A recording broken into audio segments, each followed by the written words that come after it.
बालेश्वर जिला मुख्य चिकित्सालय परिसर में भारतीय रेडक्रॉस सोसाइटी ओडिशा शाखा और जिला स्वास्थ्य समिति पक्षर चिकित्साधीन जख्मा रोगी को पुष्टिकर खाद्य पैकेट बंटन करा जायछि। सभारे जिला मुख्य चिकित्साधिकारी डाक्टर प्रभात कुमार बेहेरा सभापतित्व करथिले। मुख्य अतिथि भावे भारतीय रेडक्रॉस सोसाइटी ओडिशा शाखार सचिव गणेश चंद्र पात्र जोग देथिले। जिला कार्यक्रम परिचालक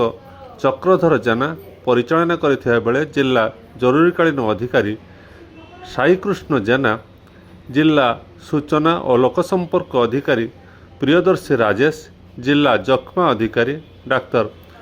मनोज कुमार साहू, जिला कुष्ठ अधिकारी डाक्टर संजीव कर प्रधान और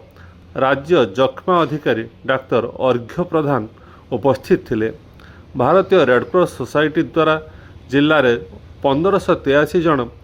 जख्मा रोगी को यही पुष्टिकर खाद्य पैकेट आगामी 6 मास पर्यंत बंटन कराजिबो। कार्यक्रम को नीलेश पट्टनायक, शरद दास महापात्र, कवि प्रसाद साहू प्रमुख सहयोग करथिले। जिला जख्मा संयोजक विश्वरंजन नायक शेष में समस्त को धन्यवाद अर्पण करथिले। ये जो कार्यक्रम आज एटा माने गोटे खाद्य पुड़िया दिया जो माने जो रोगी माने टीबी रोग आक्रांत हो ट्रिटमेंट होती समस्त को दिया तार टीबी रोगी तो आम डायग्नोसिस ट्रिटमेंट अदर पार्ट हो गवर्नमेंट प्रोग्राम किंतु गोटे देखागला कम्युनिटी पार्टिसिपेशन दरकार एवं कम्युनिटी तरफ स्वतःप्रवृत्त भाव किसी व्यक्ति आसी दवा कथा किसी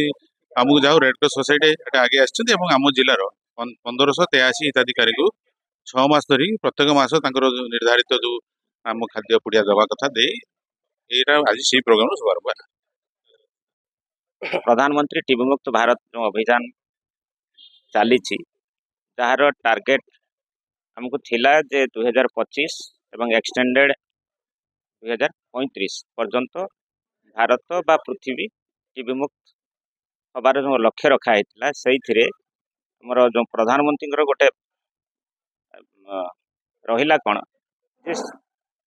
जनभागीदारी लोकंकर सहयोग रहू जो कि लोके खाद्य आकार हो साइको सोशल सपोर्ट हिसाब से हो आम निक्ष मित्र बोली कह जाउची सेमानकर सहयोग रे आमे तांको सरकारी हिसाब रे तो निक्ष पोषण योजना हिसाब से प्रत्येक रोगी को तांकर ट्रीटमेंट समय भितर प्रति मास को 1000 टंका दिया जाउची। किंतु ये रहिला ताठू अलगा जोटा कि सोसाइटी रो कौन व्यक्ति ठू आरंभ करके सब कौन ऑर्गेनाइजेशन जे कहीं खाद्य पुड़िया हिसाब से सेमाने खाद्य हिसाब से निजे दे पारिबे बा सेमाने फाइनान्स करेबे फाइनान्स करके सेमाने सब डिस्ट्रीब्यूशन सिस्टम डेवलप करे पारिबे। आमर रोगी अछंती 2100 वर्तमान सुधा जो माने ये रही किंतु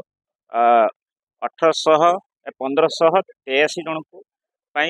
Indian Red Cross society Odisha branch से अडप्ट कर 1583 पेसेंट बाकी जो पेसेंट रोचंती सेमानकर आउ अन्य किसी संस्था रही किसी दात माने किसी व्यक्ति अच्छा जो मान तरफ आसी तो समस्ते 6 मास अडप्ट कर।